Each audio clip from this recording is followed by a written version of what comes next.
justiça. Se você não aprender isso aqui, irmão, a sua vida será sempre derrotada. Você não tem noção de como é que você tem vitória na vida espiritual. Então hoje à noite, o assunto que a gente vai falar aqui é vital para você, é de vital importância. Preste muita atenção, porque o inimigo é sujo, ele vai tentar desviar a tua atenção. Preste bem atenção nisso. Beleza. Eu quero falar sobre o ensino, sobre o dom da justiça. Na verdade, o tema da lição é merecimento versus a graça. Eu vou mostrar para vocês, na Bíblia, por que Deus não trata com a gente baseado em merecimento. Por que na nova aliança, nessa que nós estamos em Jesus, Deus trata conosco por um outro paradigma, que não é o paradigma do merecimento. Deus não fica olhando para nós e fala assim, vamos ver a pontuação da Rosa essa semana. Ah, você se comportou legalzinho. Então essa semana você tem direito a ter isso, isso e isso comigo. Essa é uma visão contrária à visão do Novo Testamento. A visão da graça de Deus, nós vamos aprender hoje. Por que Deus trata com a gente de uma outra maneira? Né? E por que a graça parece tão contrária ao pensamento comum das pessoas? Na verdade, o que eu vou falar para vocês aqui vai trazer algum choque. Pode ser que traga o choque na mentalidade religiosa que a gente tem. O que eu vou ensinar para vocês aqui pode chocar tudo que você aprendeu nas igrejas ao longo da sua vida. E eu não estou trazendo heresia nenhuma, estou trazendo a Bíblia.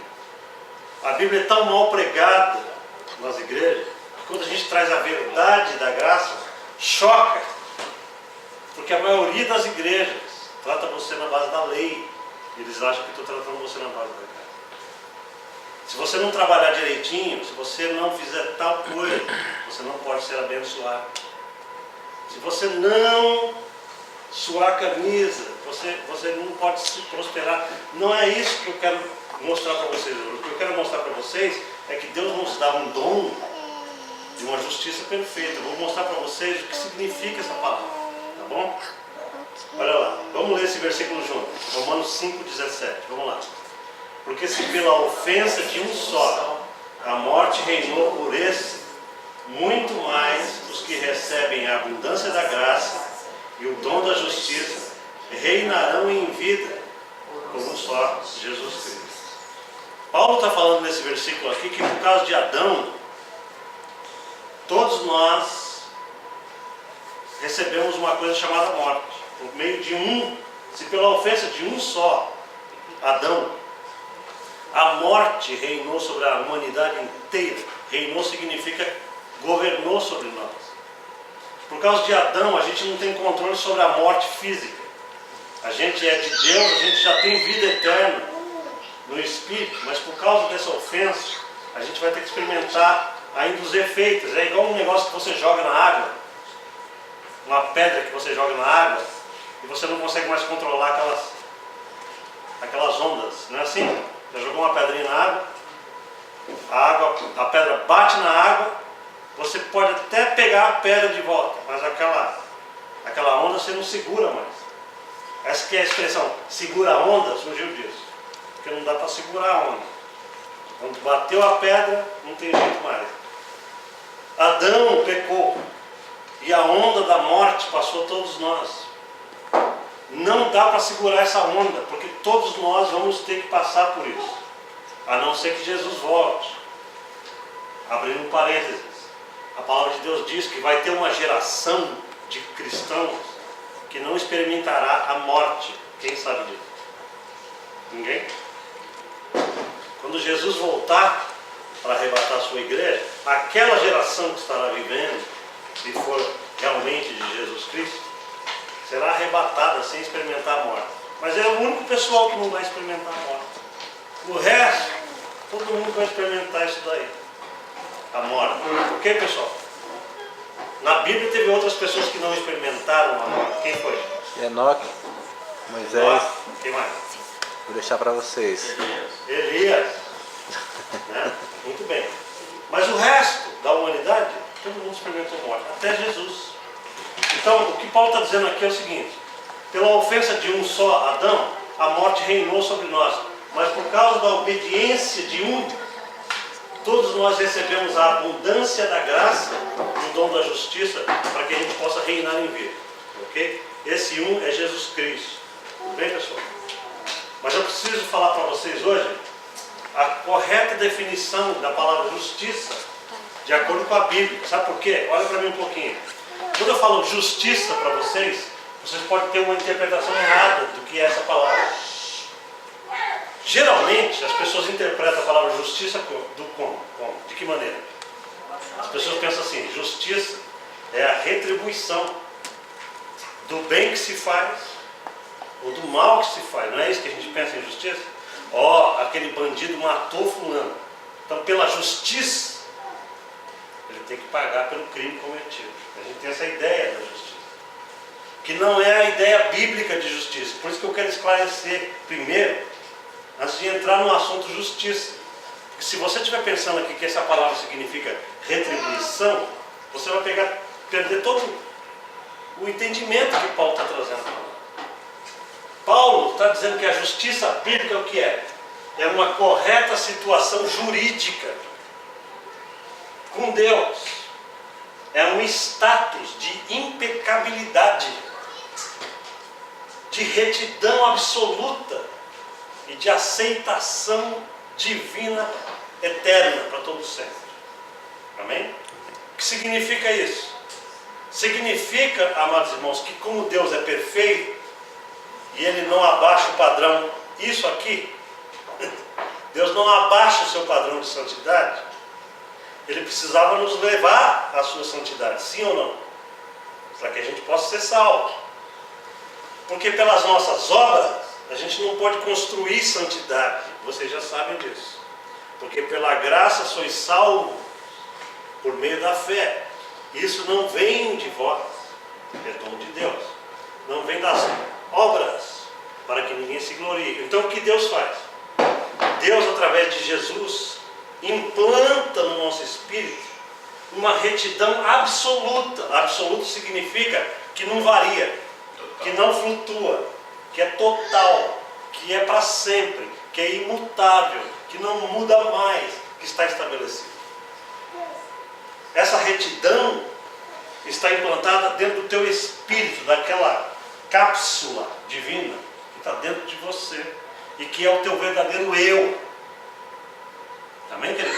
O teu verdadeiro eu não é tua alma. O teu verdadeiro eu é o espírito regenerado que possui um status. O que é um status? É uma declaração. É um estado jurídico. Jurídico significa legal. Você legalmente, no reino de Deus, é tido por Deus como uma pessoa absolutamente justa e reta. Você não tem pecado em espírito. Dê glória a Deus. Isso é tão revolucionário que a gente custa para pegar. Porque a gente olha para nós e a gente não se enxerga em espírito. Amém? A gente se enxerga na nossa carne, na nossa alma, na nossa fraqueza, no nosso cansaço, na nossa enfermidade. Então, por causa dessa grandeza do exterior que tanto faz mal para a gente costuma se olhar sempre nessa perspectiva, quando Deus não olha para nós nessa perspectiva. Deus olha para nós na perspectiva do novo homem que Ele enxerga lá no interior da gente, que é o Espírito regenerado, que tem este estado de justiça divina que foi dado por meio de Jesus Cristo. A palavra de Deus diz que é todos os que receberam a abundância da graça e o dom da justiça de Jesus, esses caras reinam em vida. Vocês receberam isso de Jesus Cristo. Amém? E se a gente recebeu isso de Jesus Cristo, eu quero que você então comece a se enxergar hoje, um pouquinho, nessa perspectiva que Deus tem para você. Você não é um pecador do ponto de vista legal de Deus. Você pode pecar na sua alma, mas você deixou de ser pecador em espírito. Os irmãos estão pegando esse negócio? É difícil, né? Quando você peca porque você tem a mania de pecar, o vício de pecar do velho homem que ficou restante em você. Mas você não é mais um velho homem. A palavra de Deus diz: agora todos os que estão em Cristo, nova criatura são, as coisas velhas já passaram, eis que tudo se fez novo em espírito. Você é absolutamente novo em teu espírito. Glória a Deus. Que não volta mais atrás esse negócio. Você nasceu de novo. Diga, eu nasci de novo. E se você nasceu de novo, você tem este poder em você. O poder de Cristo está habitando em você. Amém? Então isso é maravilhoso. Agora vamos aprender um pouquinho aqui, irmão. O que isso significa para nós na vida diária? 2 Coríntios 5, 21. A palavra de Deus diz assim: aquele que não conheceu o pecado, Deus o fez pecado por quem? Por nós. Por nós. Para que nele, em Jesus, nós fôssemos feitos o quê? Justiça de Deus. Olha para mim um pouquinho, porque isso é muito poderoso. Aquele que não conheceu o pecado, que é Jesus, ele se fez pecado por nós na cruz, para que ele trocasse de lugar conosco. Os pecadores passassem a ser justos como ele, e ele passasse a ser pecador como nós. Foi uma troca. Para que houvesse essa justiça implantada em nós, primeiro Deus teve que ser feito pecador. É uma coisa absurda isso. Através de Jesus, o Filho.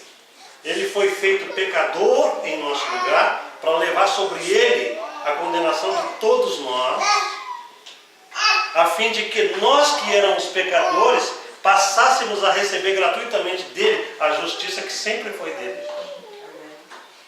A retidão divina. Jesus nunca foi pecador. E portanto nós recebemos agora, pela fé, o mesmo status de retidão e de justiça absoluto do Filho de Deus. Amém? Pastor, então quer dizer que agora não tem mais pecado? No teu espírito não existe mais pecado. De maneira nenhuma. Você não é pecador. Você pegou certinho. Então, irmãos, agora, o que eu estou falando para vocês aqui é algo que reflete, essa teologia, ela tem que refletir na nossa prática de vida. Porque se nós estamos entendendo que nós recebemos uma justiça perfeita em nós, e que quando Deus olha para nós, Ele não vê mais o Israel pecador, Ele vê o Filho de Deus em mim. Deus não me trata do jeito que eu costumo me tratar. Às vezes você se trata de um jeito que Deus não te trata. Porque você fica, oh Senhor, eu sou tão pecador. Ai Senhor, eu sou tão fraco. Mentira, a palavra de Deus diz que você não é pecador, você é forte. Você é santo, você é justo. Você diz, eu sou fraco. Mas Deus diz, não, eu estou vendo um cara forte em você. Está vendo como que é? A palavra de Deus diz assim no livro de Joel: diga ao fraco, eu sou forte. Por quê? Porque Deus olha para nós e Ele quer chamar as coisas que não são como se já fossem. Ele nunca olha para você e vê o pecado em você, porque Jesus removeu o pecado singular de você. Por que pecado singular? Porque pecado no singular é diferente de pecados no plural, ok, pessoal? Pecado, quando a Bíblia fala de pecado no singular, está falando da natureza pecaminosa. Quando a Bíblia fala de pecados, está falando dos atos pecaminosos que são decorrentes dessa natureza pecaminosa. Então, o que Jesus fez? Ele cravou na cruz a nossa natureza pecaminosa e implantou dentro de nós uma natureza santa. O irmão está falando de santidade, né? Nós só podemos andar em santidade, amados irmãos, porque nós já somos santos. Nós não vamos começar a andar em santidade agora para nos tornarmos santos um dia. Não! A palavra de Deus diz que nós já recebemos o status da santidade divina, juridicamente e pela natureza. Nós já recebemos uma natureza absolutamente santa. Eu e você, nós já estamos preparados para o céu. Se a gente morrer, Deus não precisa remendar a gente de última hora. Vem cá, preciso dar um tapa nele aqui. Você já está feito para o céu. Em espírito. Amém. Aleluia. Agora, nós podemos aprender nesse texto que todos os dons de Jesus já foram implantados dentro de nós potencialmente. Nós temos tudo que Jesus tem em nosso espírito. Nós precisamos aflorar isso para fora. Amém ou não? Como é que a gente faz isso? A gente vai aprender um pouquinho aqui antes da gente comer. Amém? Então vamos lá. Alguém tem alguma pergunta para fazer? Porque é difícil esse assunto aqui, não é normal? Isso aqui é mocotó. Isso aqui não é um assuntinho fraco, ok? Pastor, só para esclarecer, nós somos santificados através de Jesus. Estamos já foi cometido já, então já foi justificado. Nós somos santos através de Jesus no Espírito, porém nossa alma é quem peca. A alma que pecar, essa morrerá.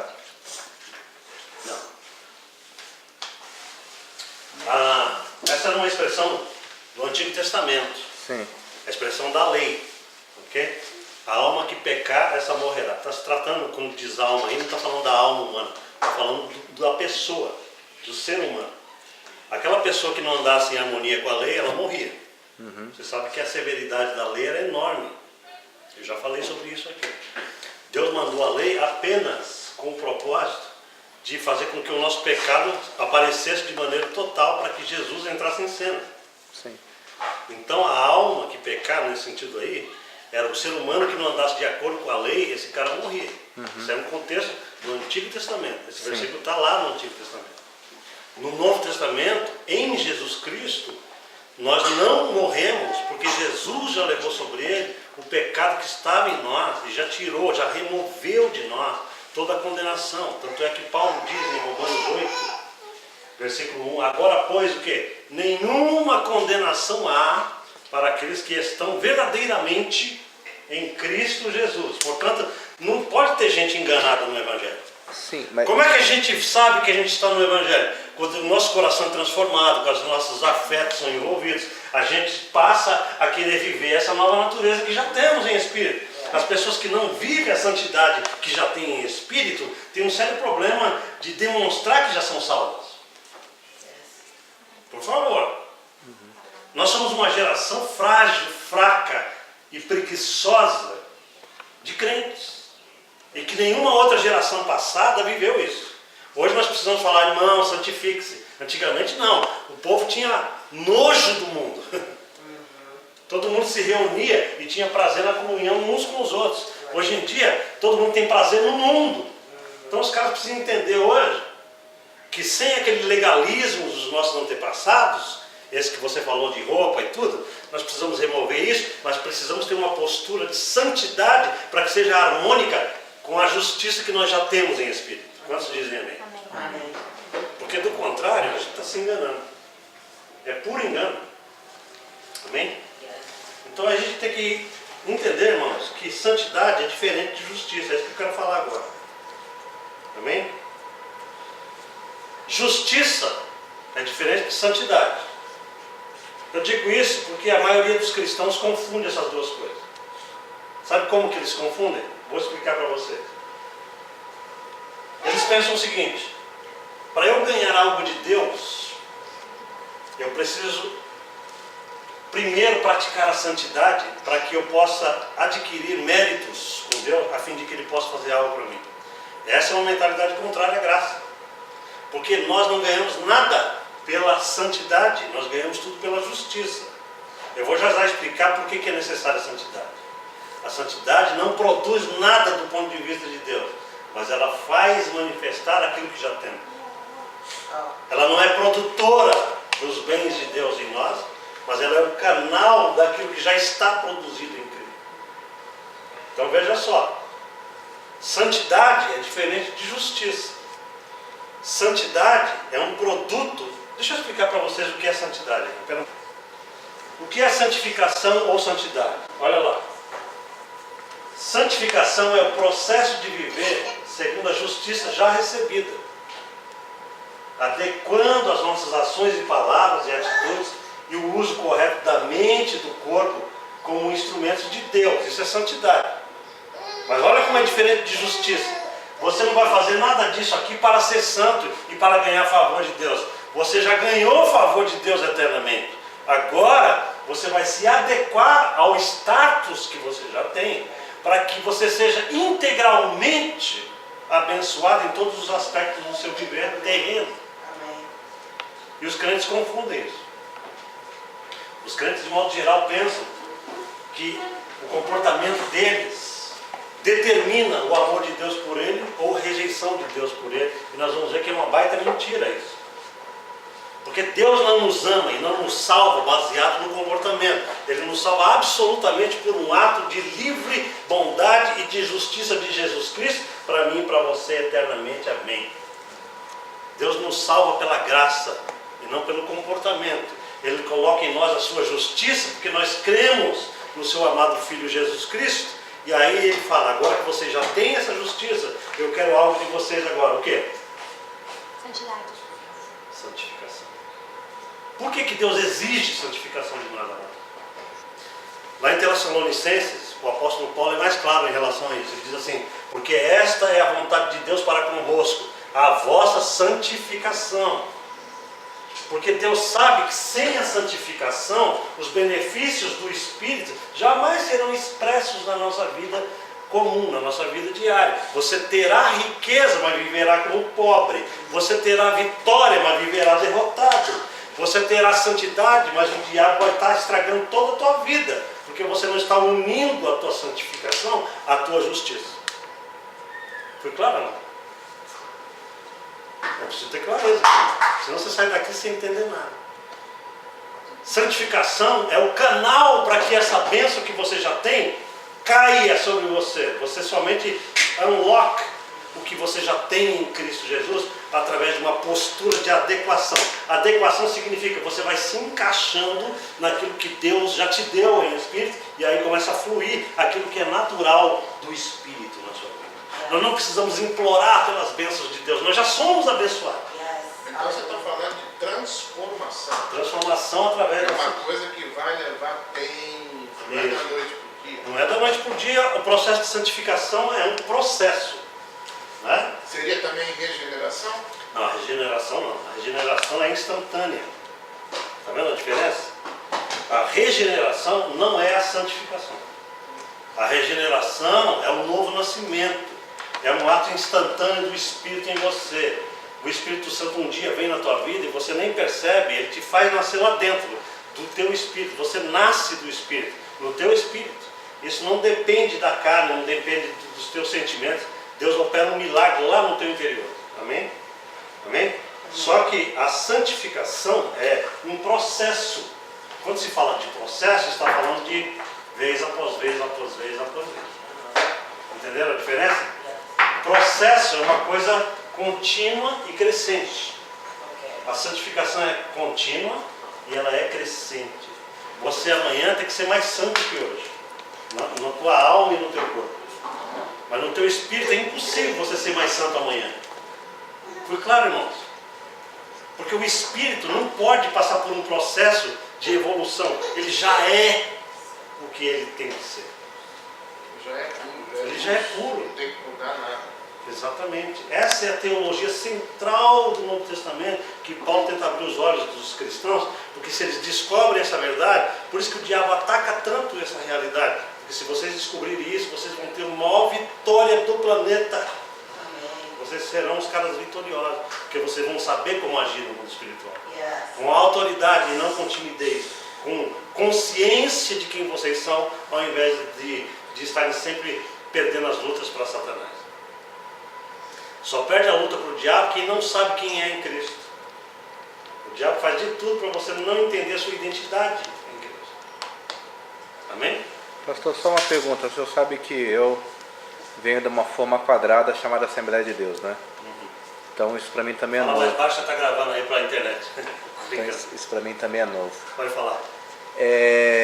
Aquele que não vive em santidade, que vive, então, está na igreja, mas vive numa vida de pecado, ele não tem salvação. Olha, isso daí é uma coisa complicada de dizer pelo seguinte, porque existem várias classes de pessoas. Amém, irmão? Existem várias classes que só Deus conhece. O pastor não conhece isso, você não conhece isso, ninguém conhece isso a não ser Deus. Deus conhece absolutamente quem nasceu de verdade do Espírito. Agora Deus conhece também aqueles que pensam que nasceram do Espírito e estão se enganando. E Deus conhece aqueles que nasceram do Espírito e estão se santificando. Deus conhece todos esses grupos. E Deus falou, Jesus falou assim, que o trigo é muito parecido com o joio e ele cresce junto na mesma lavoura. Aí os caras falaram assim, vamos passar a foice para a gente arrancar trigo e joio junto. Falaram, não, cara, você vai estragar o trigo.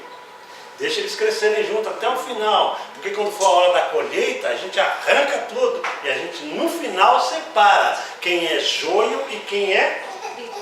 Mas só Deus sabe quem é joio. Amém? Mas e quando ele fala, conhecerás A verdade. não, conhecerás o fruto. Pelos Através frutos do fruto. Pelo fruto você Pelo conhece. fruto você conhece quem é e quem não é. Entendeu? Então, pelo fruto da vida da pessoa, a pessoa pode virar e falar assim, eu sou crente. Mas é um crente carnal. Exatamente. Não é crente nem aqui nem na China. Agora é o seguinte, Mas e pelos frutos? Você tem condições, Israel, César, Éber, Zeila, qualquer um aqui dentro, pelos frutos tem condições de saber se a pessoa está, porque a Bíblia diz que você tem que se ver dentro da Bíblia, toda hora se testar, para ver se você está em fé. Isso sim, isso qualquer um de nós podemos perceber, isso não é só de Deus. ok? O que eu quero dizer para você é o seguinte, quando uma pessoa é verdadeiramente de Deus, verdadeiramente que eu estou falando, esse cara nasceu de novo. Ele é filho de Deus, ele é amado de Deus. Ele tem o Espírito Santo nele, ele conhece a graça de Deus. Ele tem uma nova natureza no seu espírito. Esse cara, por alguma razão, um dia, ele pode vacilar e retroceder do comportamento dele e começar a fazer um bocado de bobagem. Pode acontecer isso. E durante um período, quem olha para ele fala assim, esse cara não é crente. Mas ele é crente de verdade. Ele é salvo, mas naquele período a carne redominou ele. A palavra de Deus diz, aqueles a quem você se apresenta para servir, você vira escravo dele. Então a palavra de Deus está dizendo para mim o seguinte, cuidado, você já tem a justiça de Jesus em você, mas se você ficar dando bolinho para o pecado vai dominar as suas ações, você vai parecer que não é salvo, sendo salvo, mas você vai estar escravizado, quando não deveria mais estar escravo, você vai estar experimentando a mesma coisa que um incrédulo está experimentando, porque você é tapado, simplesmente assim. O crente não pode ser bobinho, porque se ele se apresenta ao pecado, o pecado domina ele de novo. Se você começa a beber, daqui a pouco a bebida começa a fazer influência sobre você. Você começa a ter domínio da bebida sobre você.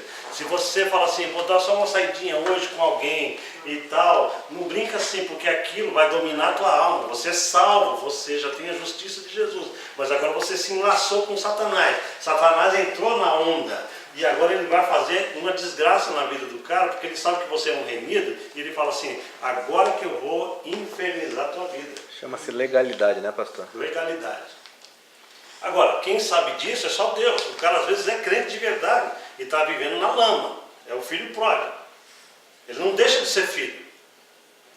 Está lá com as prostitutas, está lá com a lama, mas ele é filho.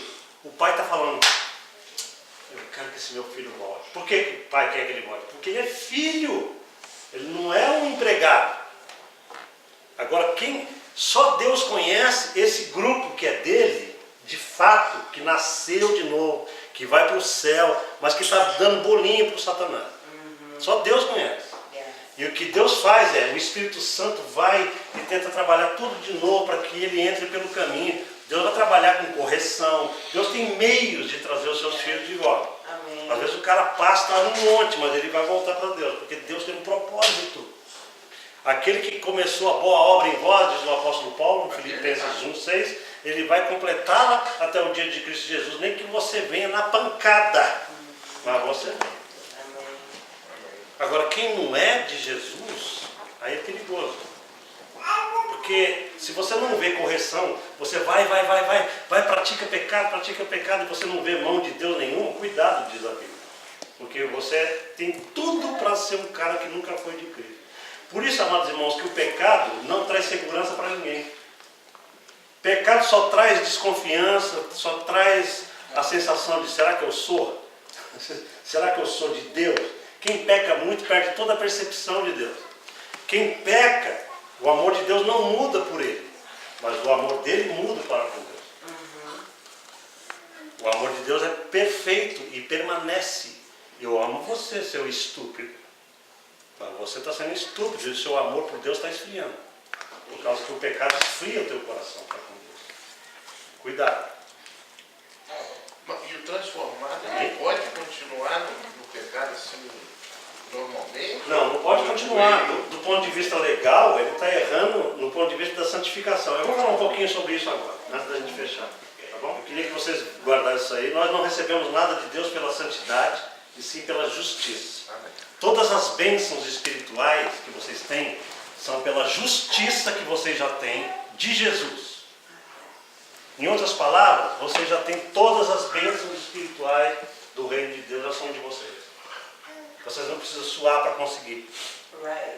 A Assembleia, outras igrejas ensinam o seguinte: irmãos, você precisa jejuar muito para conseguir uma bênção. Você precisa clamar. Quanto mais você gritar, mais Deus vai ouvir você. E fica aquele culto de gritaria. Aleluia, Senhor, o Senhor tem que escutar essa noite. Dá a impressão que Deus não está escutando. Mas a palavra de Deus diz que nós já temos todas as bênçãos espirituais de Jesus. Nós apenas precisamos usar nossa fé para nos apropriarmos do que já é nosso, para que isso se manifeste na nossa vida diária. Deus não vai produzir nada daqui para frente, já está tudo feito, irmão. Está vendo como essa verdade é chocante? Fé não move Deus. Pronto, já matei outra vaca sagrada aqui. Porque as pessoas cantam, fé move Deus. Não. Fé não faz com que Deus faça nada. Fé se apropria do que Deus já fez eternamente e toma posse daquilo que está feito. Como assim, pastor? Por exemplo, na área de prosperidade, você só prospera pela bênção de Deus porque Ele já te prosperou pela cruz do Calvário. Já está prosperado.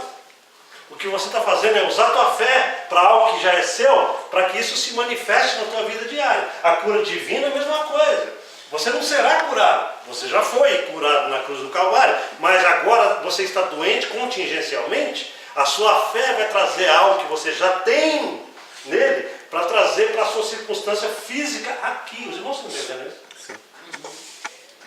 Não é uma questão de falar, Senhor, pelo amor de Deus, meu Deus, me cura dessa doença, ou me prospera, ou me dá uma bênção. Não, você já é curado, você já é próspero em Cristo, você já é abençoado, você já tem tudo no reino de Deus.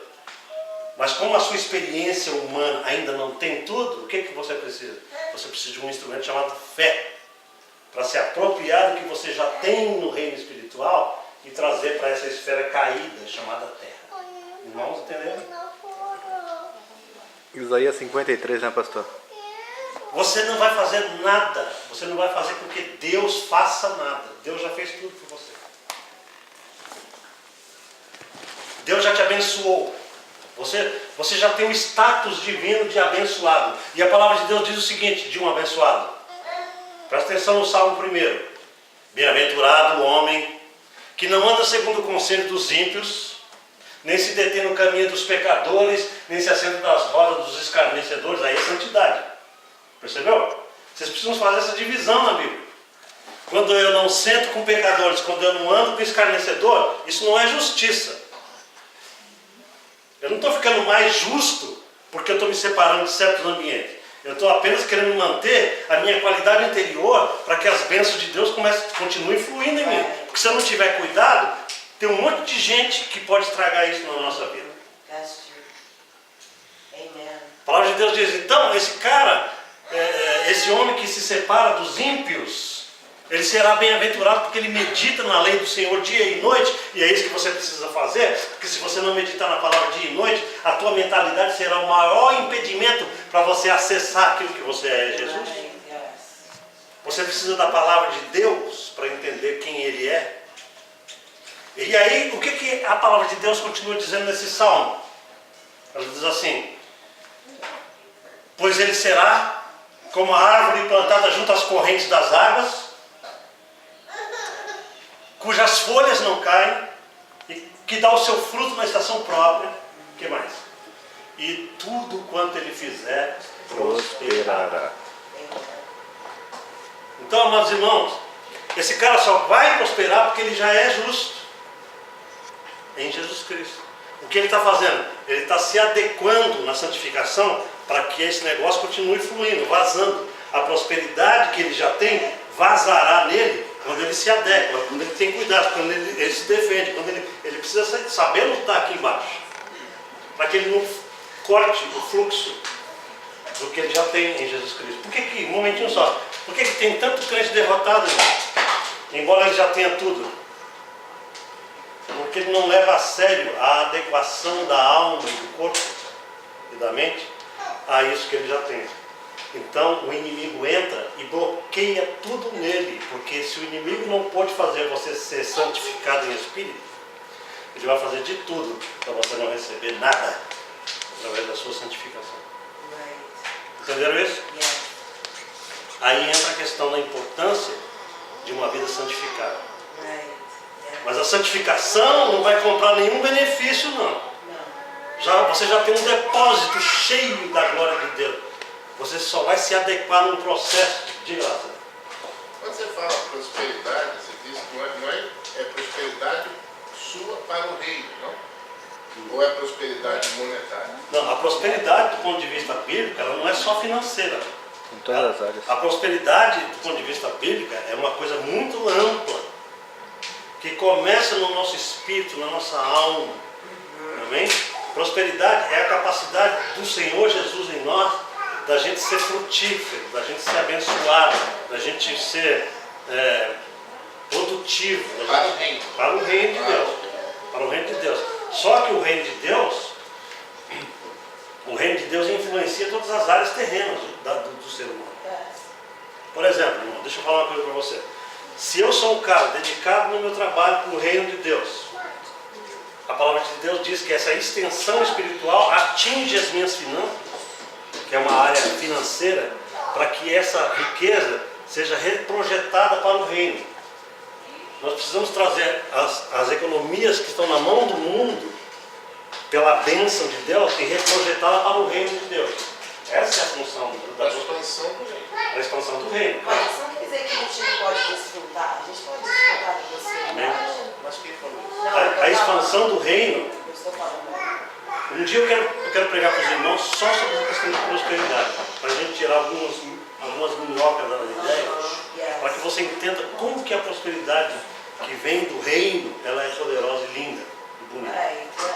Que não é essa prosperidade de gente torpe, que está só pensando em arrancar dinheiro do povo, não é isso. Nós precisamos aprender esse assunto para outra aula. Ok? O que eu quero que vocês entendam é o seguinte: as bênçãos de Deus, elas têm que atingir todas as áreas do viver humano. A nossa saúde física, nossos relacionamentos, a nossa área financeira e a nossa área espiritual, nosso ministerial. Porque essa bênção faz prosperar e florescer tudo. Quando a gente não tem isso, tudo é minguado, tudo é cortado, tudo é suado. Meu Deus, é um aperreio. Quando a bênção não flui. Entenderam isso? Ok, meus irmãos, isso aqui é importante. Ó. Nós não recebemos nada de Deus pela santidade, e sim pela justiça. Aí eu pergunto, então para que santidade? Né?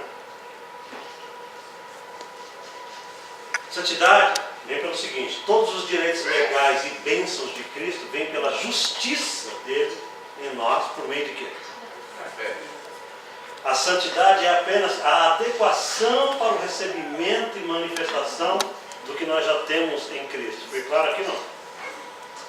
Então nós precisamos de duas coisas na vida: da justiça no nosso espírito e da santidade físico e mental, para que o que nós já temos possa ter canalização em nós, para que Deus possa ter fluência em nós, porque nós podemos ser aqui na nossa alma, nós podemos ser a maior barreira para Deus na vida. Porque Deus não quebra essa barreira, somos nós que abrimos a nossa alma para a santificação de Deus.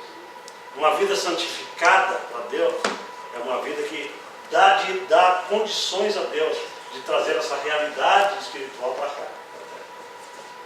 Tudo bem ou não?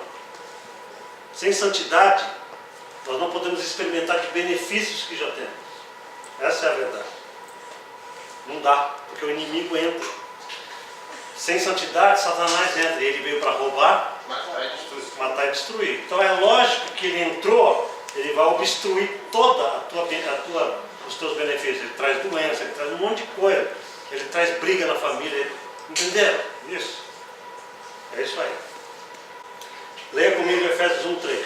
Bendito Deus e Pai de nosso Senhor Jesus Cristo, o qual nos Abençoou com todas as bênçãos espirituais. os lugares celestiais em Cristo. Note os verbos bíblicos.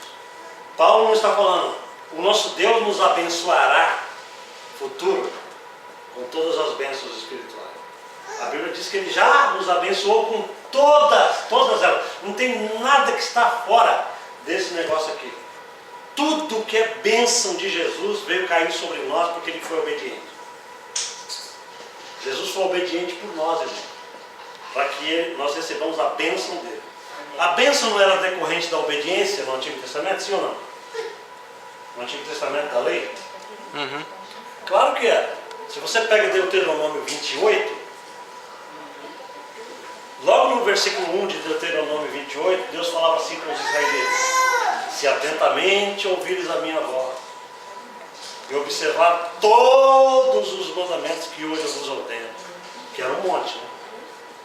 Então, era uma coisa condicional, não era? Se você seguir direitinho, se você não se desviar, então Deus falou: então eu trarei sobre vós todas essas bênçãos.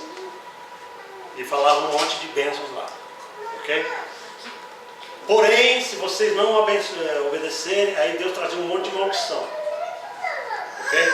O que Jesus fez? Ele se fez um homem judeu, debaixo da lei, para que ele pudesse cumprir toda a lei. Jesus não caiu uma vírgula da lei, ele cumpriu tudo em nome de Jesus. Para que essa justiça da obediência dele fosse passada para quem não consegue e nem merece. Isso é graça. Eu e você não merecemos nada disso, mas ele resolveu nos dar. Não é bênção isso?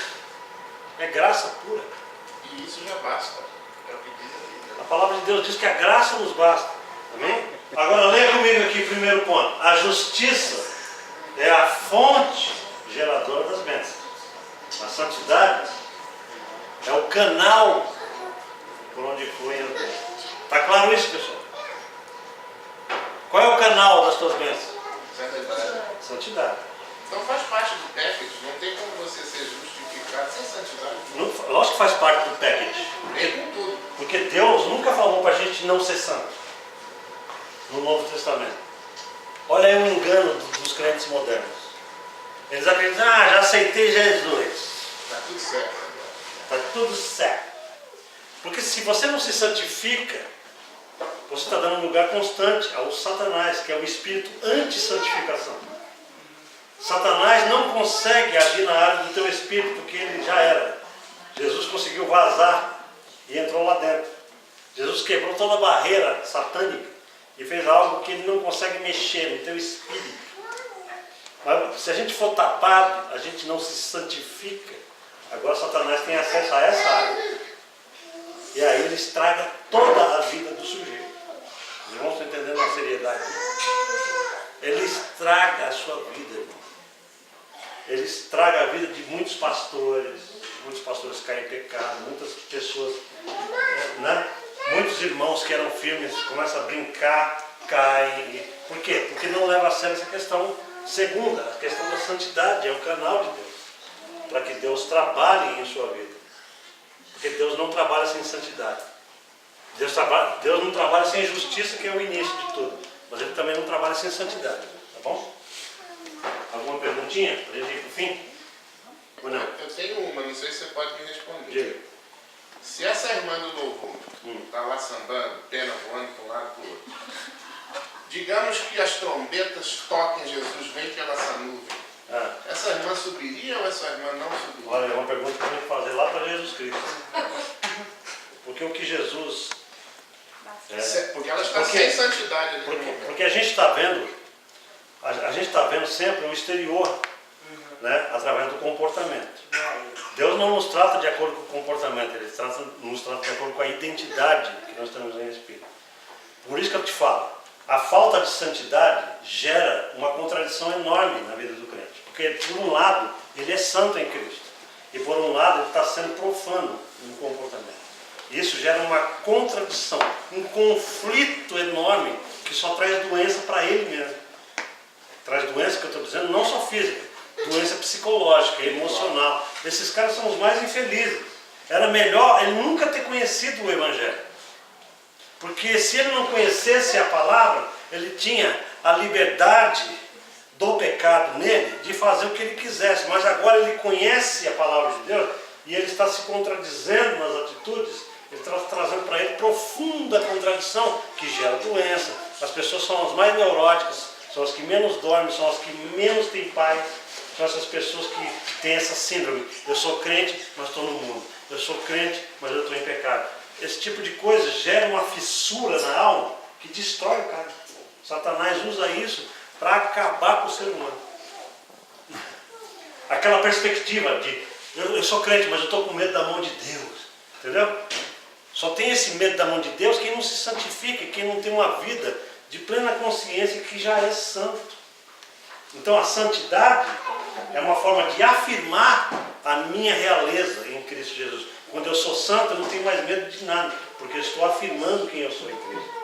Agora, se Jesus volta e uma pessoa é de Deus e estava no carnaval, Jesus sabe que essa pessoa é salva. Ela estava pisando na bola, mas Jesus sabe que ela é uma crente. Ela não pode ser perdida, porque a salvação dela não está baseada nesse comportamento nojento e fraco. Está baseada numa justiça perfeita em Cristo. O problema, volta atrás, é saber quem é. Porque o comportamento determina muito quem somos. Então, o que a Bíblia sempre nos fala é: procurem fazer com que a santidade de vocês mostre quem vocês são em Cristo. É que o apóstolo Pedro falou. Procure fazer com que a santificação de vocês mostre a vocação de vocês. Porque do contrário, nem vocês têm certeza do que vocês são. Vocês não têm certeza. Amém? Vamos para a próxima. Ok. Ideias religiosas erradas que a gente tem que se livrar.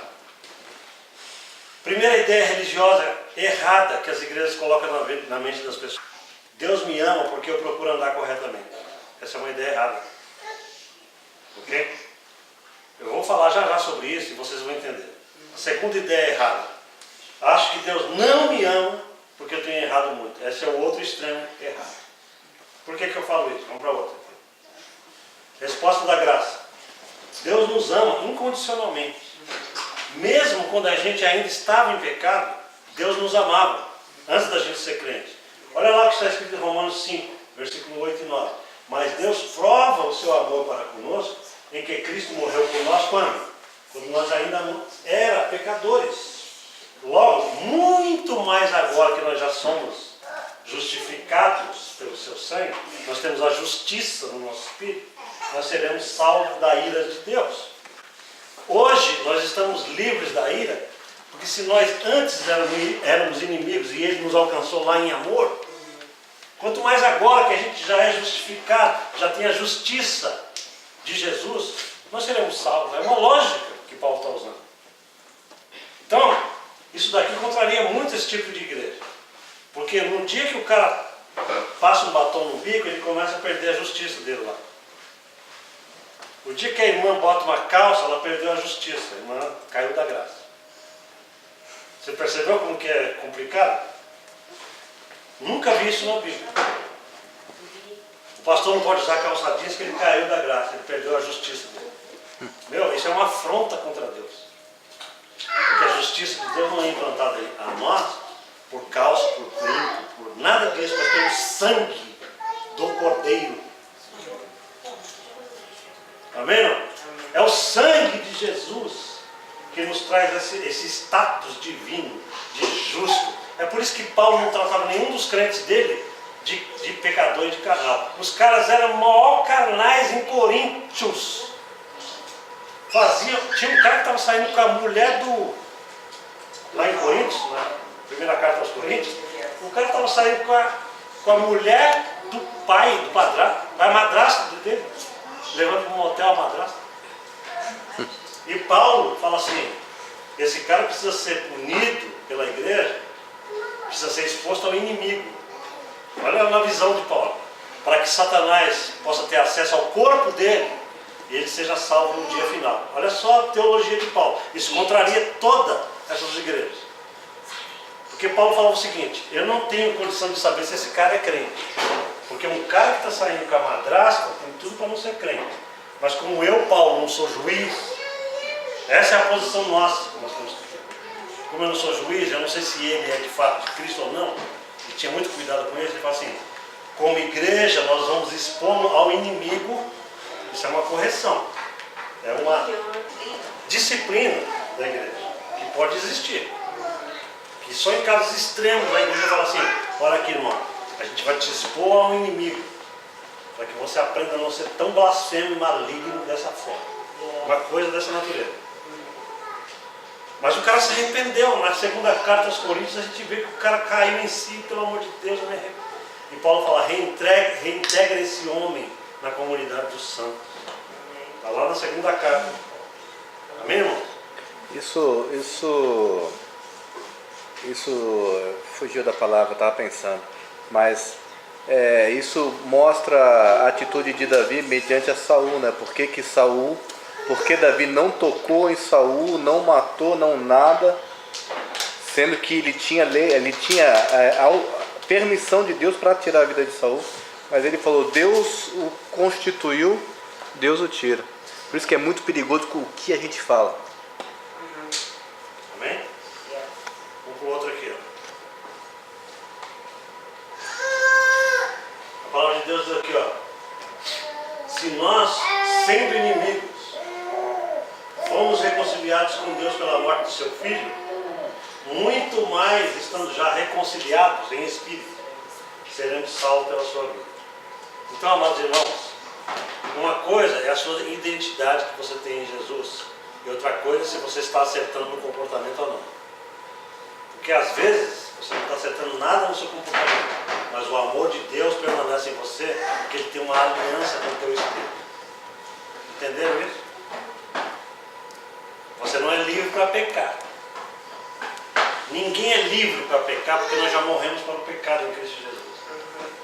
Mas até que o cara entenda isso, às vezes ele faz um monte de bobagem. Então olha lá. Outra resposta da graça. A justiça de Cristo em nós agrada a Deus plenamente, mesmo que Ele se desagrade pelo nosso comportamento. Você é agradável a Deus em Jesus para sempre. Deus se agradou de você por causa de Jesus, não é por causa de você. Não é porque você tem uma carinha bonita. Em outras palavras, Deus te ama porque Ele é amor, não porque você é amável. Amém, irmão? Não se glorie, Deus me ama, eu sou... Você não é nada, você é o zero à esquerda. Deus te ama porque Ele é livre no amor e Ele te amou em Jesus. É por isso que você é amado, porque Jesus é a chave da unidade entre este Deus amoroso e você. A sua glorificação tem que estar totalmente em Jesus. Paulo diz assim, aquele que se gloriar, glorie-se no Senhor. Você não pode se orgulhar que Deus te ama.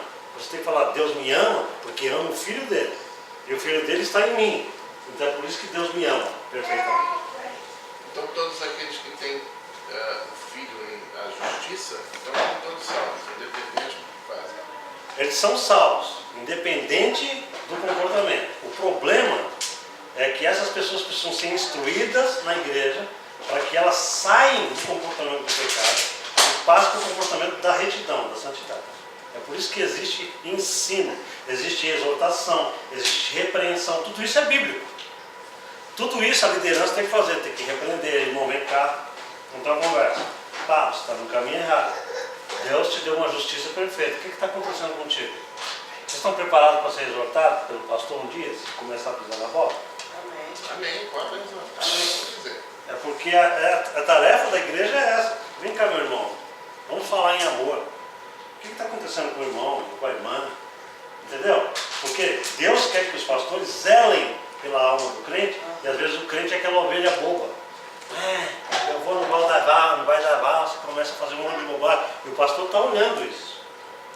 Ele tem uma responsabilidade enorme diante de Deus para falar: ei, você não foi chamado para esse tipo de atitude no Facebook, nas coisas que eu estou vendo por aí. Tenha uma postura de santidade, porque você já é santo. Entendeu, irmãos? Você não vai ser santo, você já é. Procure adequar a sua postura. Eu vejo cristãos que, se a gente for publicar as palavras que falam em off, pelo amor de Deus, são piores do que muitos incrédulos. E a palavra de Deus diz que a fruto da nossa boca é muito perigoso. Quando você fala bobagem, você dá lugar a Satanás nas suas palavras. Como é que você pode ser um híbrido? Sabe o que é um híbrido? Aquela mistura de um lado santo e de outro lado podre. Aí você fica naquela hibridez. Não conhece a justiça que tem, porque ele não dá atenção para ela. E tenta viver uma vida pela carne. E Paulo diz assim, que os crentes carnais, que andam segundo a carne, eles experimentam a morte neles. Aí é um assunto para outra aula. Se você andar segundo o Espírito, você vai tendo vida e paz. Se você vai dando lugar à carne, mesmo sendo justo em Cristo, você dá lugar para a carne, você começa a experimentar morte. Aonde, pastor? Na tua vida mental, na tua vida emocional, na tua vida financeira. O inimigo vai matando você aos poucos, porque ele tem prazer. Mas você está justificado, então você está salvo. Você está salvo. Anyway. Agora vamos ver por quê. Por que você está salvo? Por causa que você está salvo, não porque você é bonzinho, nem porque você praticou a justiça. Você só é salvo, amados irmãos, pela justiça. A santidade é uma adequação que Deus pede de você. É por isso que Paulo fala assim: rogo-vos, pois, irmãos, pela compaixão de Deus. Paulo chega a pedir pelo amor de Deus que os crentes entendam isso. No capítulo 12 de Romanos, ele diz assim: que vocês apresentem os vossos corpos a Deus como um culto racional, para que o inimigo não faça vocês viverem essa duplicidade que a gente está vendo aí todo dia, que isso faz mal para a tua alma e mata você.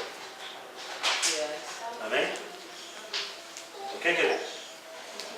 Vamos para o outro aqui. Primeiro, você pode ser agradável pela justiça e desagradar Deus em comportamento. A Bíblia fala assim: quando você é agradável em justiça, a Bíblia diz assim: para louvor e glória da sua graça, pela qual Ele nos fez agradáveis a si mesmo no amado Jesus. Então preste atenção. Jesus te fez agradável a Ele em quem? Quem é esse amado com letra maiúscula? Jesus. Você já é agradável a Deus eternamente. Isso não significa que Deus está se agradando do seu mau comportamento. É coisa separada. São departamentos separados. Deus não gosta do teu comportamento, mas Ele é obrigado a gostar de você em espírito, porque o Espírito de Jesus está habitando o teu espírito. É uma aliança, e Deus não quebra isso. Deus é um Deus de aliança. O ser humano não age com a mente de Deus, amados irmãos. Não tente entender Deus com a tua cabecinha racional. Está entendendo isso? Porque se você pensar como ser humano, você vai tentar categorizar Deus no teu raciocínio. Ah, mas isso está errado. Não, Deus não age assim como nós. Deus se aliança conosco em espírito. E ali é um departamento dele. Isso é meu. É área minha, Deus fala. Ninguém mexe aqui. Eu amo você. Eu te salvei pela justiça eterna do meu filho, nesse departamento aqui. Agora, eu também estou vendo, Deus está vendo, que você está sendo tolo no teu mau comportamento. Isso está me desagradando, que é essa segunda parte aqui. Olha só o que diz a palavra de Deus aqui. E não entristeçais o Espírito Santo de Deus, no qual você já está selado para o dia da tua redenção. Então, esse segundo versículo, ele está falando o seguinte: você já tem o Espírito Santo em você, você já está selado no dia da redenção, você já tem um selo. Você vai para o céu. Sabe o que é selo? Selo é o seguinte, a carta chega no destino porque tem um selo. Você não vai perder a salvação. Mas Deus está olhando, você está se entristecendo com o quê? Como é que você faz Deus se entristecer? É no espírito? Que você entristece Deus? Na alma. Não, no espírito você é agradável a Deus. Mas você está entristecendo a Ele nessa área da alma. Na área do teu comportamento. Na área da tua falta de temperança. Na área da tua falta de controle. Na área da tua falta de... né? Como você mesmo falou outro dia. Que a mulher ralou teu carro lá e você pôs em ação algo do espírito. Não, minha irmã, fica tranquila, existe seguro. Você agiu pelo espírito. Você deu lugar ao espírito. Não foi por mim. Se você não faz isso e xinga a mulher, ou então fica bravo com ela, você é santo em espírito, mas Deus está falando, pô, cara, você não está entendendo que esse teu comportamento está me entristecendo, porque eu quero meus filhos amáveis. Eu quero que você seja amado com essa mulher. Entendeu o que eu estou falando? Deus se entristece com o comportamento errado dos crentes, muito. Mas Ele não deixa de amar você, você não deixa de ser agradável. Ele não separa você dele. Entendeu? Outra coisa que os crentes pensam, quando eles caem em pecado, meu Deus, agora Deus saiu de mim. Já não está mais aqui. A palavra de Deus diz que Jesus nunca nos abandona e jamais nos deixa em espírito. Você é que perdeu a percepção dele, porque o pecado faz com que a tua mente entre em ação, você perca toda a sensibilidade do espírito. Não é ele que sumiu, é você que sumiu dele. Deus não some de você, é você que some dele. Entenderam isso? Posso terminar? Alguma pergunta, irmão? Eu esgotei todas as minhas, desculpa. Ok? Alguma pergunta? Por que isso é importante na sua vida? O assunto que eu trouxe para vocês, que eu estou trazendo toda quarta-feira aqui, irmãos, é algo muito poderoso. Eu sei que é um assunto de universidade do Espírito. É por isso que cansa. Às vezes você fica meio... Porque esse assunto precisa ser moído, remoído. Né? Vocês nunca viram na Bíblia que Paulo fez um cara cair do segundo andar? Porque Paulo pregava nesse nível. Oh, yeah. Eu sei que cansa ouvir isso. Não é uma coisa excitante. Mas é algo poderosíssimo. Amen. Se você entender isso, você vai ter oração mais eficaz. Porque agora você não se apresenta a Deus tentando fazer a oração do pecador. Pelo amor de Deus.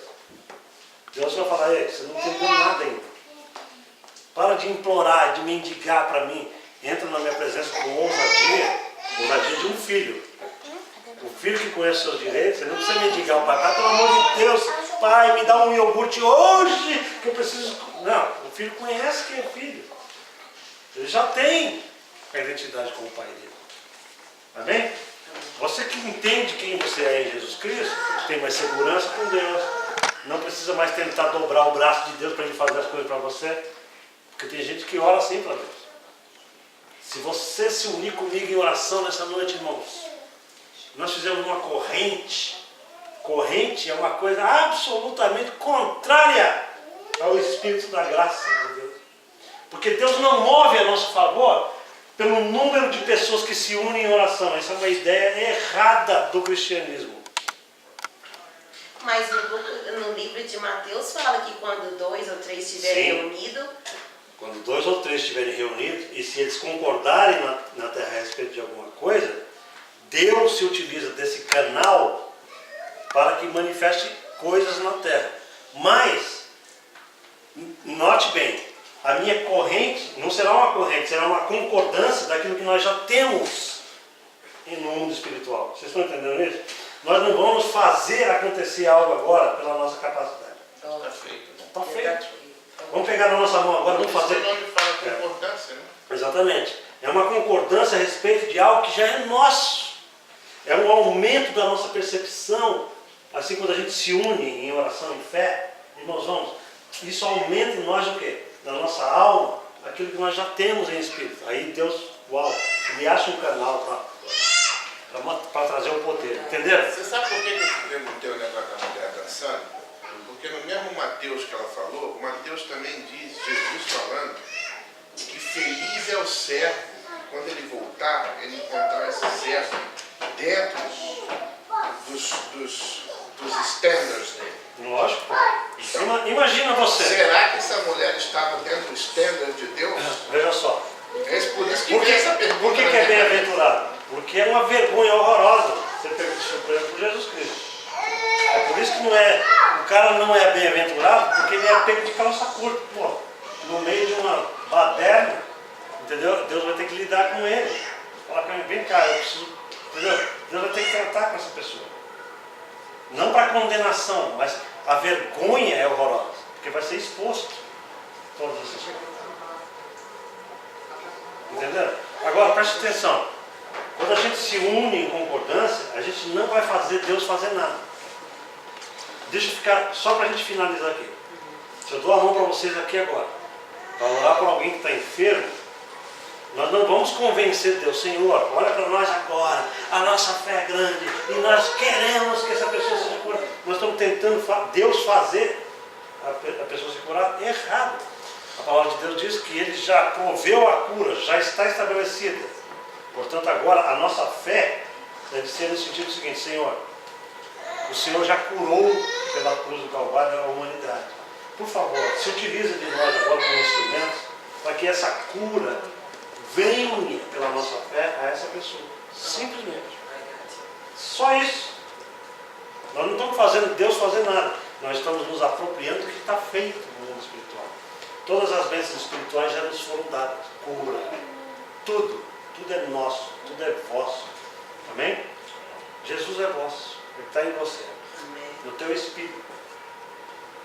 Isso é maravilhoso. Essa é a notícia do Evangelho de Jesus Cristo. Que Paulo cansou de pregar. Amém? Vamos ficar todos de pé.